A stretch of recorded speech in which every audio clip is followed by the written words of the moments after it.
nagpasa tayo ng resolution, and medyo positibo naman kasi bago lang yun eh. After nanalo yun sila sila VP Inday, Sara, and BBM. So yun, positive, ganyan, parang pinorward na, minimonitor kasi namin yung updates nun. So okay naman ang takbo, parang papunta sa tulong. Nung the later part of the first year, doon na medyo nagkakaiba yung takbo ng politika. Bigla lang namin nalaman na by the end of the 2023, Grabe yan.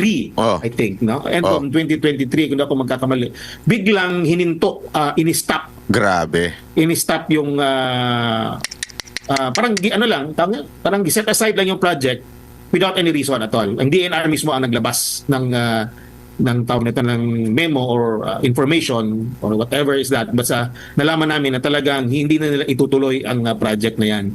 So nadismaya kami. Grabe, no? Taga Davao, because of politics, parang nahinto yung ano na yan, yung project niya. Masakit din sa amin because kalahati nun is bigyan na ng Japanese government. Pero hindi tayo natinag, no?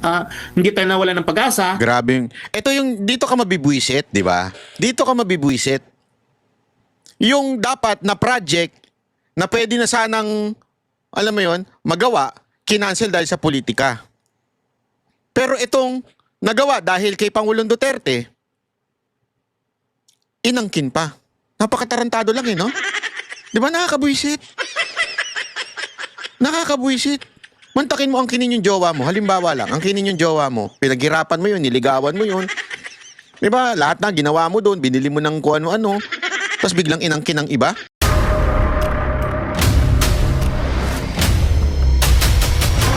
Bago tayo mag-umpisa, baka pwede nyong i-like ang video na to. Malaking bagay ang like sa aming mga content creators. Maraming salamat po.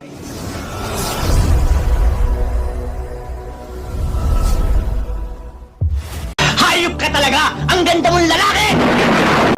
Diba yung bridge na yan na binigay ng China na inaangkin? Ay nako. May nabasa nga ako doon nabasa ko lang. Hindi ko na lang babanggitin, sabi doon. Hayaan nyo na si Marcos. Bakit? Hayaan nyo nang i-credit grab niya yan. Sabi ko, bakit daw? Sabi nung isa doon. Nakausap ako, demonyo. Bakit? Bakit naman ganun? Hayaan na lang ni credit. Oo, kasi wala siyang nag-grab na pera dyan kasi napatupad eh. So hayaan mo ng credit grab. Diba? Wala siyang nanakaw na pera dyan kasi naayos. Alam mo naman sa Davao, hindi ka makakapagnakaw dyan. Na-implement talaga. Kaya ayaw mo nang nakawin yung credits na lang. Gago! Sabi ko, napakagago nitong nagsabi na ito. Pakinggan natin. Pero bago po mangyari ang mga ganyang klaseng usapan, ulitin lang po natin mga kababayan, baka naman pwede mag-subscribe na po kayo kasi sa mga nanonood, hindi nakasubscribe. Opo, sir, kung babasahin po natin ang mga komento sa isang balita. Ito Davao City 1st District Councilor, Tek Ocampo. Naku, matikas to si Tek Ocampo, si Councilor Tek. Councilor Tek. Ngayon, kung saan nandyan po pala ngayong araw ang Presidente Bongbong Marcos, mainit po ang ulo ng mga taga Davao. Bakit po, konsehal? Ano pong nangyari? Dali bago tayo magkomento, gusto ko lang magkomento. Pagka taga SMNI talagang pupogi, Bakit sa mga ibang istasyon ang papangit ng mga ano? Hindi, biro lang. Alam mo kasi, yung napanood natin yung interview niya, yung kanina may interview na lumabas sa kanya kanina, na sinasabi niya na parang kanila daw yung project na yon, no? Yung nga doon na medyo sumama ang loob ng mga taga Davao because alam naman talaga ng mga taga Davao na ang pasimuno talaga ng project na yan ay no less than the former President Rodrigo Roa Duterte. Alam nyo, matagal na yan na dream ng ating dating Pangulo, Tatay Digong, na magkaroon ng coastal road. During pa yan sa naging mayor pa yan siya. Coastal road ay gagawin niya para guminhawa naman ang trapiko sa Davao City. So, yung coastal road na yan, dire-diretso hanggang sa may Arcastillo. At nalaman natin sa mga plano before, supposedly connected yan sana sa Samal Bridge. Ang problema lang, hindi nila ma-connect. So, dadaan pa ng Arcastillo, doon aakyat. So, ang mangyayari, kailangan natin ng tulay. Diyan na nga yung Bukana, pati yung doon sa may Santa Ana Wharf. Yung Bukana na tulay na yan, kung di ako nagkakamali, nasa media pa ako noon. Ito lang, just to set the record straight, hindi naman natin tawag nito, talaga hindi man tayo nagsisinungaling dito. Sinasabi lang natin ang katotohanan para lang malaman din ng taong bayan. Kung di ako nagkakamali, 2020 ito hindi pa ako konsehal noon, nasa media pa ako noon, na pag-uusapan ito kasi ginagawa na yung coastal road at that time. So ito na, kailangan ng parang i-connect yung coastal road doon sa Bukana area. So if I'm not mistaken, mga around December yun or mga 2020 yun siya. Yung Chinese embassy, hindi ako Chinese embassy together with the DPWH, parang nagkaroon ng agreement, no? Parang binigyan ng grant, kung nagkakamali. Grant ito hindi naman ito pautang. Parang pagkaalam ko correct me if I'm wrong, parang binigyan ng Chinese government, binigay yan ng Chinese government sa Davao City sa panahon ni Tatay Digong para gawin yung tulay na yan. No? Kaya nga, tuwang-tuwa tayo dahil sa wakas magkakaroon na tayo ng tulay diyan sa may Bukana at malaking alibyo yan, no, sa takbo ng trapiko sa Davao City. Ang medyo kinasasama lang ng loob natin is hindi man lang na-mention, no? Ang sinasabi kasi niyang legasiya, part of the legacy is it should be part of the legacy of the former president, not of his legacy. With due respect to the president, hindi naman talaga kanya yan. No, hindi naman talaga nagkaroon lang, ginawa lang yan panahon ng kanyang administration maybe, but it doesn't mean that he was the one who started it. He was not the one who started the ball rolling, kung baga, so to speak. So hindi talaga siya kanya. Well, siya ang presidente ngayon, pwede niyang sabihin na sila ang nag-implement o sa panahon nila ginawa yan, pero to be honest to the people, at sa alam naman siguro din niya yan, na talagang tulong yan ng China, government ng China sa Davao City panahon ni Tatay Digong as president. Ang nakakapagtaka lang, MJ at Admar, wala akong nakita kanina, hinahanap ko ang mga kinatawan ng Chinese embassy kanina doon sa sinasabing inspeksyon, kasi kung talagang binibigyan niya ng yung tawag nito weight, no, ang proyekto na yan, the proponents should be acknowledged, no. Kasali diyan ang government ng China, sila nagbigay niyan, sila ang tumulong sa atin yan. So nagtataka kami kanina, bakit wala rin kinatawan ang Chinese embassy doon? Parang bigay respeto lang sana, no, doon sa tumulong. Actually, sa pagkakaalam ko talagang bigay yan ng Chinese government, pera ng China yan. Sa pagkakaalam ko correct me if I'm wrong, no? So, yun ang sentimento ng mga kababayan. Hindi lang ako, marami. Kung basahin niyo yung mga comment, ang iba masama tayo loob, iba mga medyo masasakit pang sinasabi nila tungkol dun sa interview. Again, hindi po natin sinasabi na hindi, Tatay Digong lahat yan. Wala tayong sinasabing ganun. Kaya lang, ang inaano dito ng mga taga Davao City, huwag ka namang bastos. Huwag ka naman bastos na aangkinin mo lang lahat yan. I-acknowledge mo naman yung binastos ninyong si Pangulong Duterte. Acknowledge it. Ba't hindi mo ma-acknowledge? Di ba? Baka sabihin nyo ba, napakababaw naman ng mga taga Davao City para kailangan pang hindi. Hindi. Kasi sa kanila, talagang, at sa karamihan sa mga Pilipino, bayani sa amin si Pangulong Duterte. Dahil siya lang ang talaga maayos ang pamamahala. Lalong-lalo na yung mga taga Davao. Kung sa amin nga mga taga Luzon, bayani sa amin si Pangulong Duterte dahil nung siya ay naging Pangulo, talaga namang nakakapaglakad kami. At marami akong kausap na ganyan na talagang hindi ko sila mano sa politika, pero sinasabi nila, pag kami umuwi, safety kami nung panahon ni Duterte. Ngayon wala na, tanginang yan. Kahit tanghali ka maglakad, snatcher ka, kung ano-anong gagawin siya, uldaping ka. Diba? Yan ang sinasabi ng mga tao Anong gagawin ko?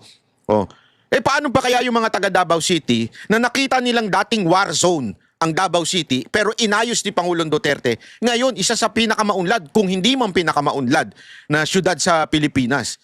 Tapos, hindi mo man lang i-acknowledge yung dahilan kung bakit binigay ng China yan. Dahil sa foreign policy ni Pangulong Duterte. Anong kabastusan yan, Marcos? With the president. So yun lang akin, MJ, na we just like to inform the public that it was the former President Rodrigo Duterte who started that. And nabuo yan noon. I think kung di ako kakamali, ang around $60 million, no? Yung ano na yan, yung project na yan, worth ng project na yan. MJ. Opo, 3.2 billion, sir, pesos ang pesos. Opo, budget. Pesos. At ginawa at no cost to the Philippine government, grant Exactly. or gift o regalo, no? Tama ka dyan. Tama yun. Regalo yun.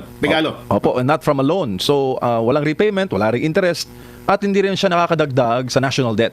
Grabe, no? Galing ni Pangulong Duterte, no? Paano niya nagawa yan? Alam mo yun? Konsehal. Apo. Kaya nga doon sa mamahalo natin kasi bigay yun sa atin. Sandali nga, tingnan ko kung magkano ba sinabi? Nagtataka kami kanina, was the former President Rodrigo Duterte who started that. And nabuo yan noon. I think kung di ako kakamali, ang around $60 million, no? Yung ano na yan, yung project $60 million. How much? na yan, worth ng project na yan. MJ. Opo, 3.2 billion, sir. 3.2 billion. Imaginein mo, 3.2 billion. Ha? Na libre ibinigay ng China. 3.2 billion. Tapos, ano, aangkinin mo lang, Marcos? Anak ka ng wewe talaga. Aangkinin ng administrasyon mo. Pagkatapos nyong ikampanya yung hate China. Hindi, ako wala akong pakialam sa China. Sabi ko nga sa inyo, ayoko ng mga Chinese eh. Hindi, totoo yung mga pogo-pogo, mga illegal na Chinese ngayon, ayoko talaga yun. Pag nakakita nga ako nun sa mga club, gusto kong kunin yung passport. Pakita nga passport mo, animal ka! Gusto ko ganunin eh. Diba? Pero, hindi eh. Dahil nga sa maayos na pakikitungo ni Pangulong Duterte, 3.2, grabe yun, no? Mga pare ko. Pesos ang Pesos. Opo, budget. Pesos. At ginawa at no cost to the Philippine government, grant or Exactly. gift o regalo, no, ng Tama ka dyan. China. No, tama yun. Regalo yun. Regalo. Opo, and not from a loan. So, walang repayment, wala ring interest, at hindi rin siya nakakadagdag sa national debt. Konsehal. Exactly. Apo. Kaya nga dun sumamahalo natin kasi bigay yun sa atin. Bigay sa mga tiga Davao. Opo, sir, kung babasahin po natin ang mga komento sorry. sa isang balita ngayon kung saan Okay? Na we just Sorry. Kasi hindi sa welcome ng mga tao dito. Wait lang. Adabuenyo. Anong masasabi mo doon, sir, sa komento? Totoo yan. Sa balita pa nga kanina, sa nanonood ako ng TV, kaya nga, sabi ko minsan ayoko na manood ng, except sa inyo may ibang balita kasi. Ayun. Siyempre, pag Vox Populi sa SMNI, panoorin mo, sir. Ha? Panoorin nyo. Ewan ko, parang minsan, hindi ko na gusto na napapanood. Anyway, kanina, wala akong choice. Gusto kong tignan ko talaga lumabas nga sa mainstream media yung balita kanina. Lumabas nga siya, nakita ko nga doon na ang pagka-headline pa ata parang pinuntahan ng Pangulo ang baluarte ng mga Duterte. Para ba sinasabi nila na para bang napasok, no? Napasok nila. Wala naman talagang problema pumunta siya dito, no? Hindi lang siguro gusto ng mga tao na makita siya o hindi sa welcome ng mga tao dito kasi nung paglipad ng chopper nga kanina may video ang sinasigaw Duterte.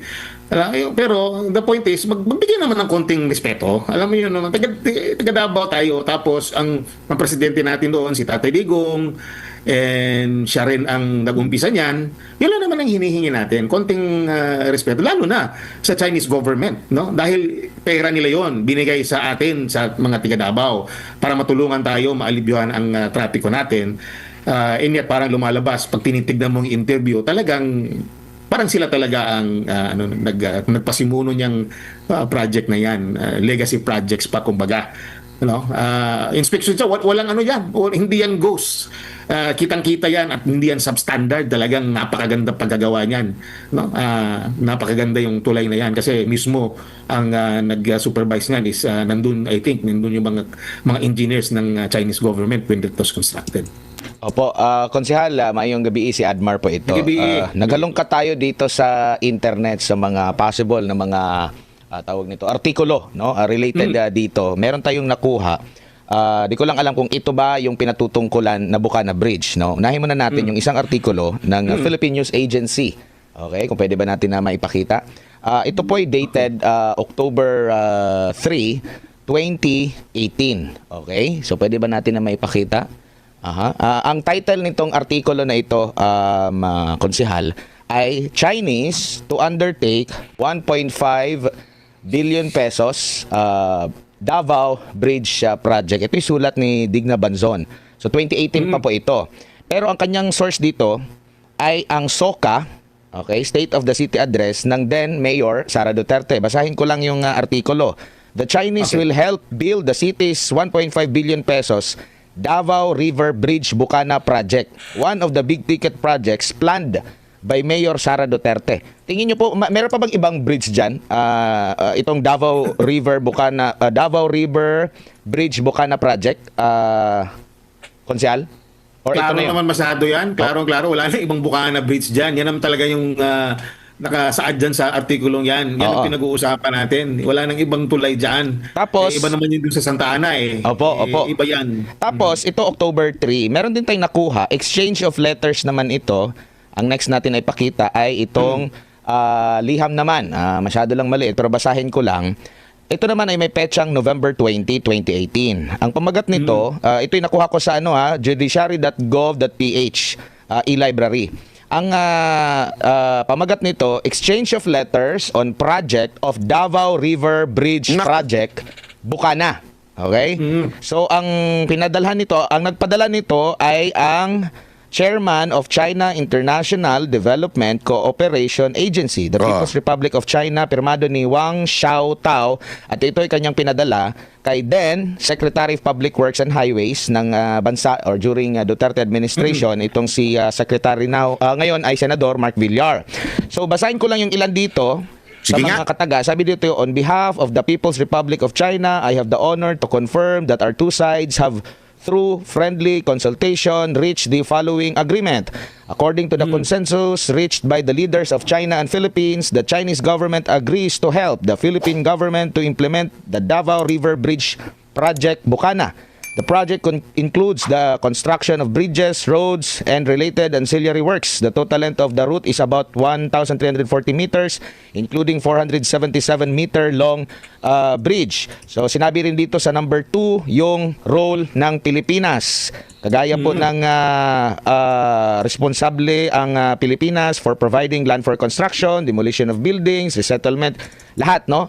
Tapos ang side naman ng Chinese contractor, yun na, sila yung magre-review the project investment based on feasibility study report, shall bear the project's construction cost and survey, design, construction supervision fees within the investment cap. Chinese side shall also appoint the project management and so on and so forth. Ito po ay dated 2018. At ang mga proyekto naman natin, lalo na itong mga big ticket projects po, konsihal, hindi naman po ito na napag-isipan ni BBM ay 2022 diretso agad na i-implement. It so happen lang na ito ay na timing naabutan doon sa pag-uumpisa ng kanyang termino, doon din nag-umpisa yung project. Mahaba pa yung niyan nabagit nyo nga po, matagal na pala yung pinaplano. Hindi naman yan kagaya ng insertion na mabilis na magko-construct agad ng flood control projects sa konsehal. Malinaw na malinaw itong mga artikulo na ito po. Opo, yung nga yan ang hindi yan ang hindi ko maintindihan. Klaro naman talaga from the very start, it's really Tatay Digong's legacy. I don't see, I cannot fathom the reason why kanina yung interview niya, bakit na sinasabi na parang kanila, the record shows, the documents have proven that it was during the time of the incumbency of the President Rodrigo Roa Duterte that was planned out and materialized. And kaya kasama nga dyan during the time of then Mayor Sara Duterte, who was the Vice President now. Kasama sa dyan eh. Kasi alam nyo, yung mag-ama na yan, they really work hard for the development of the city of Davao. Kaya kung may magandang plano, talagang pinag-uusapan niya ng dalawa. Alam naman natin yan, hindi naman pwede na may plano ito, isa ay hindi, mag-disagree. They all agree on such plans. And tingnan nyo na ang nangyayari sa Davao ngayon, napakaganda. Alam mo, ito, tinitignan ko itong tulay nito, napakaganda ito, para kang nasa ibang bansa. Yun. Para kang nasa ibang bansa. Yung kakagaling ko lang sa labas, ito yung parang nasa Hong Kong. Alam yung tulay doon, I forgot the type of bridge there in Hong Kong. Pati ito, parang ganito rin yung itsura ng tulay na Yung sa Macau yan. Puntaan namin yan eh. Nung nagpunta kami ng mga taga-SMNI, ang ganda dyan, Brad, dun sa Macau. Parang ganyan. Kaya nga alam mo, kinikwento nga sa amin, hindi ko na sasabihin sa inyo kung sino nagkikwento sa amin. Kung talagang nakipag-ayusan na tayo at alam mo, hindi natin inaway itong China, malaki matutulong nito. Kasi sa China, bilis nilang gumawa. At maaayos baka kala ninyo. Kasi sinasabi nung dinimonize lang kasi natin ng China eh. Di ba? Made in China yan, pangit yan. May ganun tayong pag-uugali eh. Di ba? Pero hindi natin matanggal sa isip hindi natin matanggap na yung mga iPhone, MacBook, galing din China yun. Doon din ginawa yun. Hindi naman galing sa ibang bansa. Kahit nga yung mga branded na bags eh. China rin na gumagawa eh. Pero dinimonize lang natin sila. Kasi nga, sabi ni Uncle, di ba? I-demonize yan. Dahil sila talaga namamayagpag eh. Ito na nga isang halimbawa, napakaganda. Alam nyo yung from Hong Kong to Macau, anak ng tutsang kalabaw, Brad. Alam mo yung parang, wow, amazing, ganun. Mapapaganon ka eh. Sa sobrang ganda. Parang ganyan daw yun, di ba? Naku po. tatawid ka ng Macau to Hong Kong. Parang ganyan eh. ganyan ang paggagawa, napakatibay, napakapulido ang paggagawa. Napakaganda talaga. Malayong-malayo sa mga proyekto na ipinapatupad natin dito na kung ilang taon lang ay biglang bumigay. Saan mga yun? Yung napaka malaki na Brit biglang gumuho na wala man lang lindol, no? So, ito ang mga ligasiya ni former President Rudy Duterte. And just, yun na naman ang hinihingi natin eh. Kunting acknowledgement lang naman. Opo. No, hindi naman natin sila binabastos dito. Ang mga dabuhay nyo hindi bastos.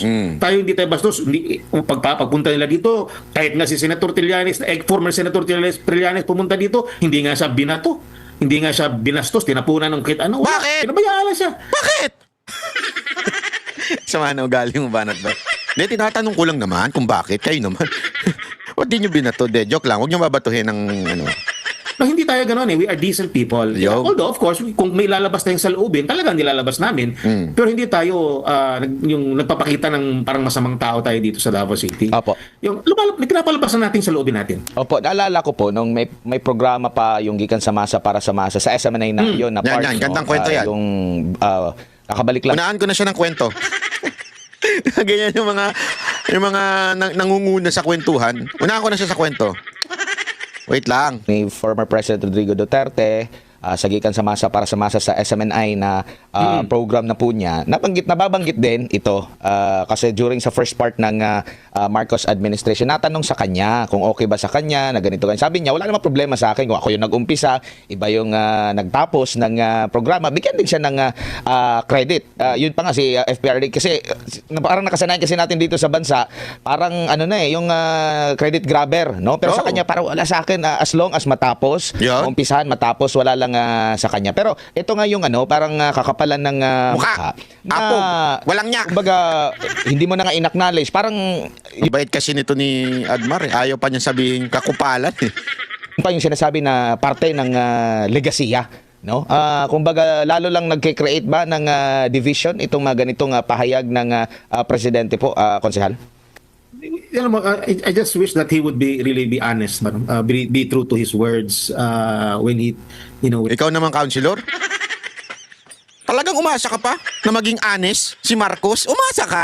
he talks ba. Sometimes kasi, alam mo naman, minsan masyado siyang bulol. Minsan di natin maintindihan yung sinasabi. Ay, grabe. I don't know what's causing that. Nako. Maybe your guess is good as mine. But yung the point of, nandito siya, Pumitik pa si Counselor. Pumitik pa. tapos alam niya na inumpisahan. Sabihin na lang natin, sabihin na lang natin for the sake of argument that he can be part of it dahil sa panahon niya. Okay, sige, bigyan na lang natin na ganyan na natapos yan sa panahon niya. But he should also acknowledge the one who started it. Ganyan naman tayo, di ba? Even kami mga konsihal, like sabihin natin, ito, yung mga ginagawa natin mga ordinansa, no, naumpisahan ito ni Councilor Pilar Braga o naumpisahan ito ni Councilor ganito ganyan. No, ina-acknowledge natin tapos tayo ang nagpatuloy at natapos natin ay pasa natin. I-acknowledge natin kasi hindi naman talaga sariling effort natin, hindi tayo naghihirap diyan sa proyekto na yan. So dapat lang ma-acknowledge naman niya. Yun lang naman hinihingi ng taong bayan, ng mga taga Davao eh. I-acknowledge lang naman kasi hindi naman kay tatay talaga yan na pagmamayari. It's for the city of Davao. But then again, who started it for the city, for the people to enjoy, was Tatay Digong and then Mayor Sara Do. Opo. Yun lang naman. That's just what we want. Wala nang iba. Meron pang dokumento dito ngayon na inilabas din sa social media po, konsehal. Yung notice to proceed. Ang notice to proceed dito, naka-address ito sa ano pa ito consultancy pa to, Consortium of CC Highway Consultants. Notice to proceed para sa kanila. Ang nakalagay pa nga dito, consulting services for the conduct of detailed engineering design, construction supervision of China Aid localized project for Davao. Ito po ay kanyang natanggap ang notice to proceed July 1, 2022. Kailan ba nanalo si Bongbong Marcos? May, June, July, after ng 2 months. Alangan naman after ng naka-decide agad siya na gumawa nitong tulay na ito. Yun. Booking. Konsehal, no? So ito yung mga ebidensya ngayon. At tanong ko lang po, marami pa bang mga kagayang project na ganito dyan sa Davao? Kasi naririnig ko rin na meron ding hindi na pinunduhan ng national government kahit may counterpart mula sa foreign aid. Bakit hindi niya yun ipinagpatuloy din ng presidente ng Pilipinas ngayon? Meron talagang, and actually, during my first term, during my first term as a city councilor, yung nanalo yung unity team, nagpasa kagad ako ng resolution urging the national government. I personally addressed that resolution, the council. Although ako lang ang nagpasa ng resolution, ako ang proponent ng resolution, but the whole council approved it.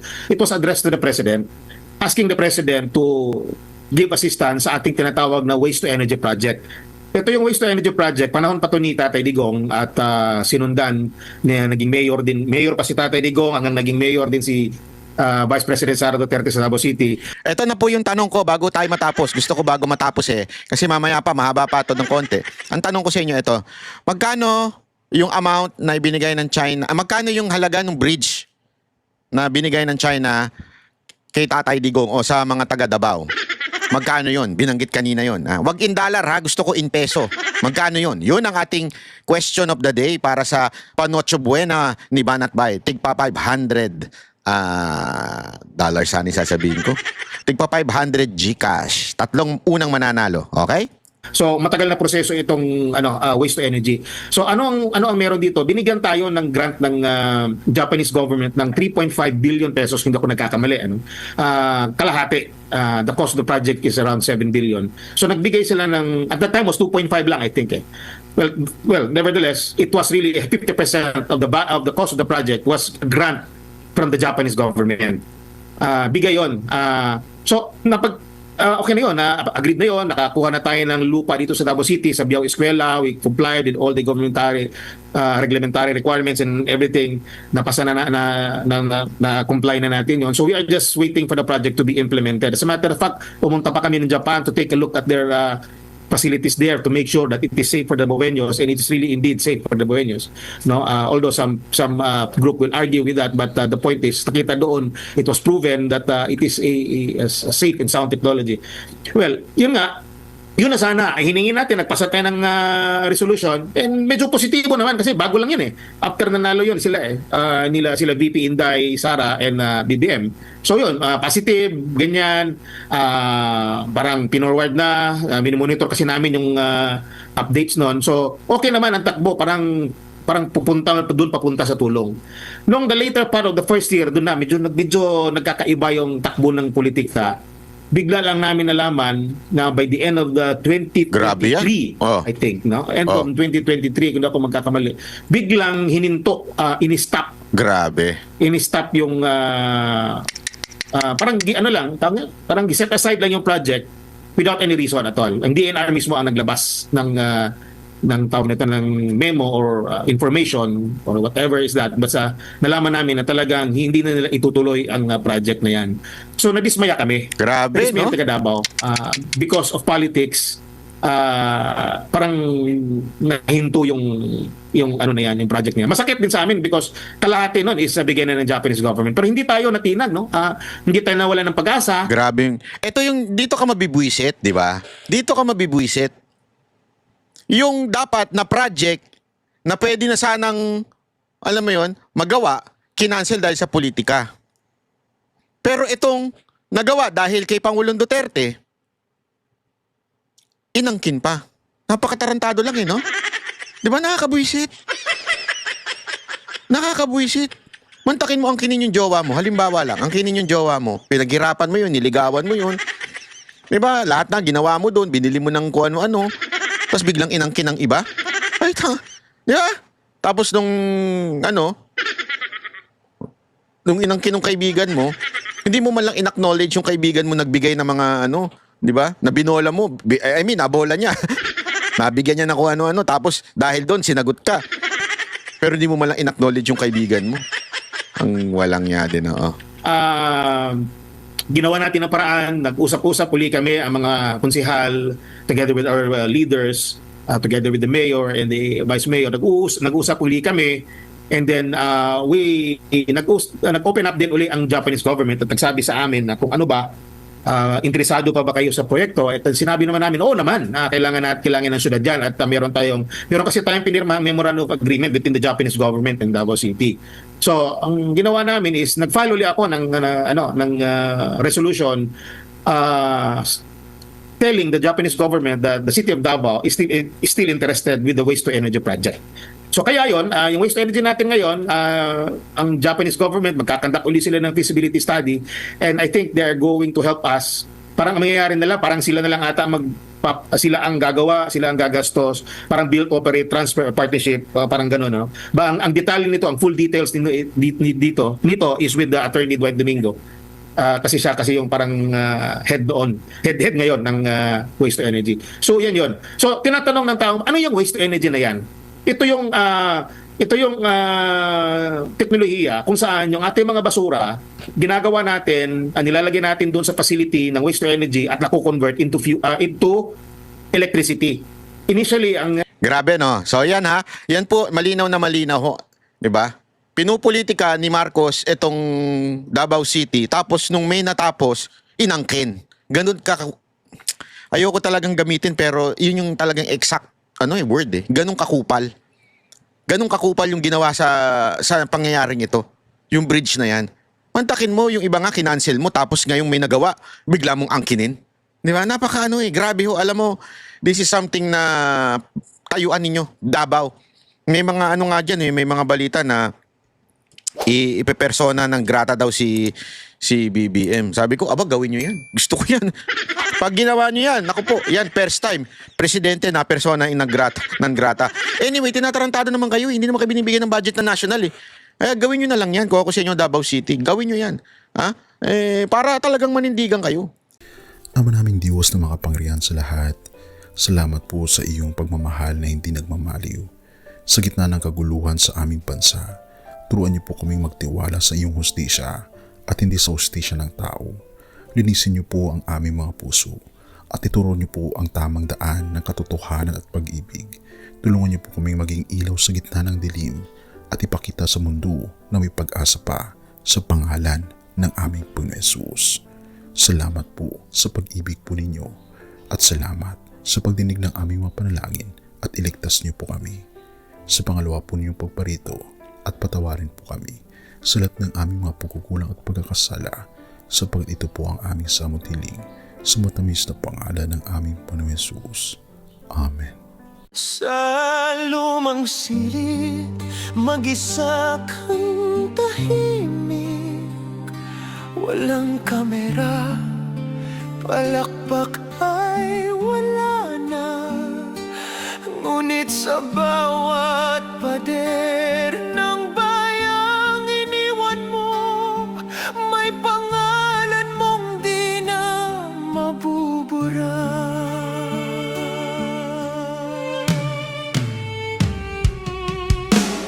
Minsan kang naging balikat ng mahihina, kalaban ng takot, kakampi ng masa. Di mo man laging nasabi ang tama, pinili mong ipaglaban ang madla. Hindi ka sakdal gaya naming lahat, pero tumindig ka nang walang pag-atras.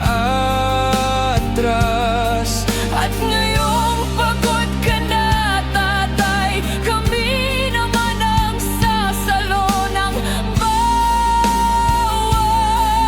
bigat.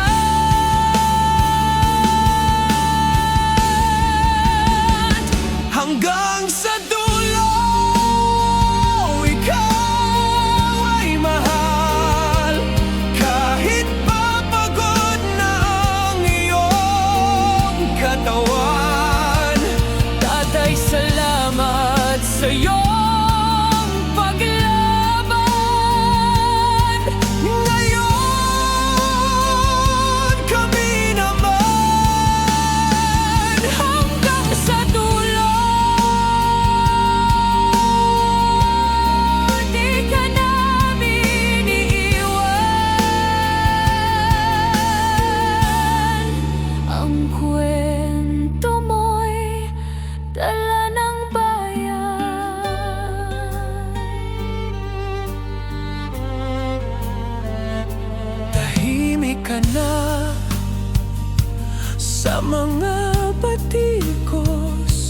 wala nang tugon, wala nang galit. Pero sa mata ng mga maralita, naroon pa rin ang tapat mong alaala. Marami mang di nakaintindi, marami pa rin ang di nakakalimot. At ngayong wala ka ng kapangyarihan, tatay, Ang magtatanggol sa'yo ay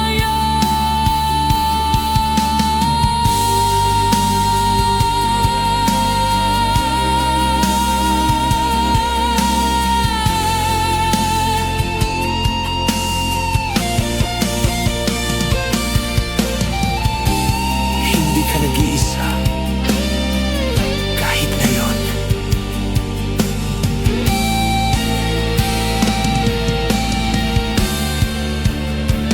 hanggang sa dulo, tangan ka pa rin. Sa puso ng batang minsan mong pinakain, hanggang sa dulo di ka nag-iisa.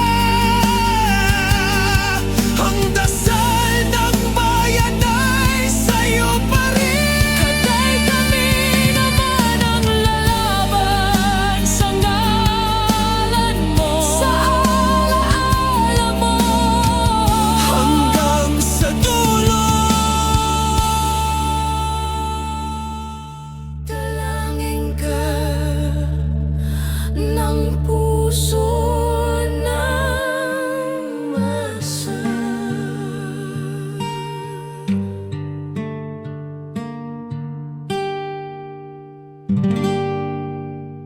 At yun na nga mga kababayan, ano na ang masasabi mo?